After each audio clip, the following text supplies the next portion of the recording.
বেশিরভাগ লোক সব ইমানের জন্যই তারা সেখানে আছে, যাদের একটু বসার জায়গা নেই। থাকতে দেওয়া হয় একটা পশুর আকার ছোট্ট খাঁচার মতো একটা খাঁচা, তার নিচেতে সব ব্রেক খাড়া হয়ে আছে, পা রাখার জায়গা নেই। যেখানেই পা দেবে ব্রেক, তার প্রত্যেকটা দেয়ালের গায়ে সব ব্রেক। মাথা উঁচু করলে মাথায় ব্রেক, পিঠ ঠেকালে পিঠে ব্রেক, আর পা যেখানে রাখা আছে সেখানে তো অটোমেটিক ব্রেক তার সঙ্গে গেঁথেই আছে। এই অমানবিক অত্যাচারের উপরে যারা ইমান নিয়ে ডেকেছিল, তাদের ইমানের ওজনটা কথা চিন্তা করবে। সে সময় তাদের পা গুলো এমনিতেই কাঁপত, আর আজও কাঁপছে পৃথিবীর বহু জেলখানা, হাজার হাজার জেলখানা কাঁপছে। হাত্তা ইয়াকুলুর রাসূল ওয়াল্লাযীনা আমানু মা'আহু, যতক্ষণ পর্যন্ত রসুল এবং তার সাথে ঈমান আনা লোকগুলো তাদের উপরে এরকম অত্যাচার হয়েছে, আর তারা বলতে থেকেছে মাতা রাসূলুল্লাহ, আয় আল্লাহ আর কত আমরা মার খাবো, কখন তোমার সেই সাহায্য আসবে, তোমার সাহায্য আমাদের জন্য পাঠাও।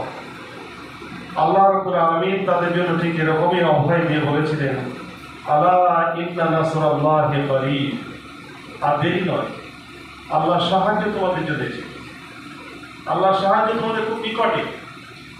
মানে মুমিনদের উপরে যখনই কোনো অত্যাচার, জুলুম, নির্যাতন এসে পড়ে, তখন মুমিনদের জন্য এই আয়াত কিয়ামত পর্যন্ত অভয়বাণী দিয়ে যাচ্ছে যে তোমাদের জন্য সাহায্য খুব নিকটে। তবে সাহায্য পাওয়ার আগে মুমিনদের তৈরি হতে হবে। যেমন এই সূরাতেই শুরুতে আল্লাহ পাক বলেছেন যে আলিফ লাম রা, আলিফ লাম মিম, আহাসিবান নাস আইয়াকুলু আমান্না ওয়া হুম লা ইফতানুন। আচ্ছা, লোকেরা কি বলে যে তারা ঈমানে নিচে এই কথাটা বললেই আল্লাহ ছেড়ে দেবে আর তাদের কোনো পরীক্ষা করা হবে না, এইটা মনে করেছে। আমরাও তাই মনে করছি, হয়তো অনেকে যে রোপন্ত হয়ে গেছে, আর কি এবারে আর আটকায় কি আমাদের, সব পেয়ে গেছি আমরা। হ্যাঁ, এটা অবশ্যই একটা সব পাওয়া, জীবনের একটা বড় পাওয়া। রুকনিয়াত পাওয়া মানে জীবনের একটা বড় পাওয়া, নিজের জীবনটাকে আল্লাহর পথে চালানোর একটা সুন্দর রাস্তা পাওয়া, নিজের জীবনটাকে নিয়ন্ত্রণের মধ্যে বাঁধার একটা গণ্ডি পাওয়া। এই গণ্ডির মধ্যে যারা আসতে পারেনি তাদের জীবন এলোমেলো। এই এলোমেলো অবস্থা থেকে আল্লাহ রাব্বুল আলামিন আমাদের একটা বাঁধা ধরা জীবন, শুধুমাত্র জান্নাতের জন্য যেখানে আমাদের কর্মসূচি দেওয়া হয়, আমাদের উদ্বুদ্ধ করা হয়, সেই জায়গায় আমরা আসতে পারি, সেটা তো বড় বিষয়। কিন্তু এই জায়গাটা যে আপনি পেলেন, আমরা পেলাম, আমরা সবাই কি আল্লাহর জন্য জায়গা নিয়েছি? বেশিরভাগই। যদি কারো মনে কোনো ধরনের নেফাক থাকে যে ওইখানটায় না গেলে জামাত ইসলামীর নেতৃত্ব পাওয়া যায় না, ওইখানটায় না গেলে মাথায় বসে ছড়ি ঘোরানো যাবে না, নেহাত এই ধরনের নিয়তের বশবর্তী হয়ে গিয়ে যদি এই জায়গা পায়, এটাও অস্বীকার করা নেই, আছেও হয়তো কেউ।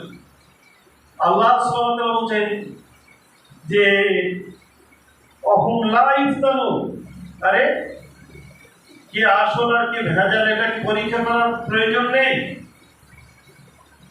অবশ্যই এটা পরীক্ষা করা হবে। ওয়ালাকাদ ফাতান্নাল্লাযীনা মিন ক্বাবলিহিম, ইতিপূর্বে আমরা যারা ইমানের দাবি করেছিল তাদের সব পরীক্ষা নিয়েছি। আচ্ছা, জামাত ইসলামীর একটা রোপণ হয় আর সাধারণ সমাজের একজন মুমিন ইমানদার, এই দুটো কি সমান? কি মনে হয় আমাদের? কখনোই না।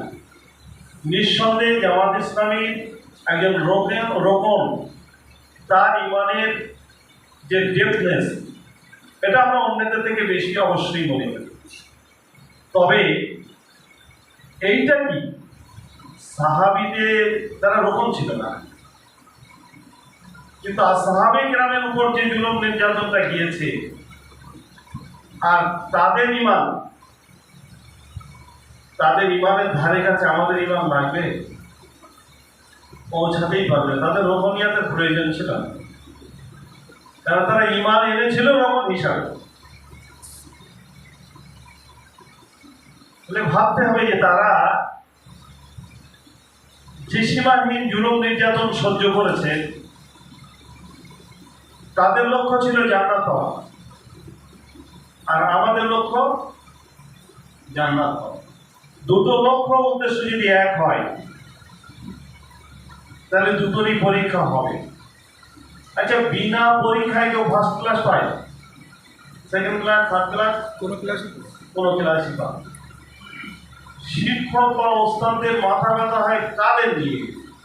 তার ক্লাসরুমে বসা ছাত্রদের নিয়ে না বাইরের লোকদের নিয়ে? তার জন্য তার পাঠ্যসূচি তৈরি করা, তার পাঠ্যসূচি ভালো করে বোধগম্য করানো, তার জন্যে সামষ্টিক মূল্যায়ন করা, তার গ্রেডিং করা, এসব তো শিক্ষকরা করে কাদের জন্য? তার আন্ডারে থাকা ছাত্রদের জন্য, বাইরে থাকা লোকদের জন্য নয়। ফলে আপনি আমি যখন ইমানের ঘোষণা দিয়েছি, তার মানে কি? আমরা আল্লাহ সুবহানাহু ওয়া তাআলার এই ক্লাসে দাখিলা নিয়েছি, অ্যাডমিশন নিয়েছি। তাহলে অ্যাডমিশন যখন কেউ নেয়, তাকে তো তার নিজের অবস্থায় থাকতে দেওয়া দায়িত্বশীলদের দায়িত্ব নয়। দায়িত্বশীলদের উপরে অবশ্যই দায়িত্ব বর্তায় যে যখন কেউ অ্যাডমিশন নেয়, তখন তার কর্ম উন্নয়নের ব্যাপারটা দেখে নেওয়া, অথবা তাকে ডিসি দিয়ে বার করে দেওয়া। দুটো দরজাই, এই দুটো দরজা ঠিক করে নেওয়া। মানে আমরা যখন আল্লাহ রাব্বুল আলামিনের এই জায়গায় আমরা ইমান এনেছি, মানে আমরা আল্লাহ সুবহানাহু ওয়া তাআলার মনোনীত একটা গণ্ডির মধ্যে প্রবেশ করেছি। আমরা যখন এখানে প্রবেশ করেছি, তখন আল্লাহ রাব্বুল আলামিন অবশ্যই আমাদেরকে পরীক্ষা নেবেন। তবে এই পরীক্ষা কেউ নিজের উপরে ডেকে নেওয়া ঠিক, বরং পরীক্ষার ব্যাপারে আল্লাহ সুবহানাহু ওয়া তাআলার কাছে পানা চাইতে হবে যে আল্লাহ, তুমি দুনিয়া ও আখিরাতের যাবতীয় ফিতনা থেকে আমাকে হেফাজত করো। পরীক্ষা একরকম ফিতনা, আর এখানে সে ফাতান না, ফিতনা থেকে ফাতান না শত। ফিতনা মানেই পরীক্ষা। তাহলে আল্লাহ, তুমি এই ফিতনা থেকে আমাদেরকে হেফাজত করো। তবে হ্যাঁ, যদি ফিতনা এসে যায়, পরীক্ষা যদি এসে যায়, তা থেকে যেন পালিয়ে যেও না, ধৈর্য ধরে পরীক্ষাটা সম্পন্ন করো। যেমন করে হযরত ইয়াকুব আলাইহিস সালাম পরীক্ষা সম্পন্ন করেছিল, হযরত ইব্রাহিম আলাইহিস সালাম পরীক্ষার পর পরীক্ষা দিয়েছিল, পৃথিবীতে আসা প্রত্যেকটা নবী যেভাবে পরীক্ষা দিয়েছিল, ফলে সেইভাবেই পরীক্ষায় যেন আমরা উত্তীর্ণ হতে পারি, সেই লক্ষ্যে ধৈর্য ধারণ। পরীক্ষা না আসার জন্য আল্লাহর কাছে মনে করতে, আমরা যেন পরীক্ষা না আসে, এসে গেলে তা ধৈর্য ধরে পরীক্ষা সম্পন্ন হতে দিতে হবে। পরীক্ষা দিলেই আমাদের মান উন্নয়ন করবে।